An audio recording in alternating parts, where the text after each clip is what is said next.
Healy वही औरत है जिसके हस्बैंड को 30 साल पहले मार दिया गया था।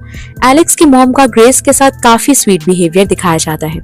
ग्रेस और एलेक्स के रूम में आंट हेलीन एक सीक्रेट डोर से आती हैं, जिन्हें देखकर ग्रेस डर जाती है और वो उन्हें ये इन्फॉर्म करके चली जाती है कि सब उन दोनों का वेट कर रहे हैं। और एलेक्स ग्रेस को बताता है कि उसे ऑफिशियली लेडोमस फैमिली का पार्ट बनने के लिए मिडनाइट फैमिली के साथ एक गेम खेलना होगी।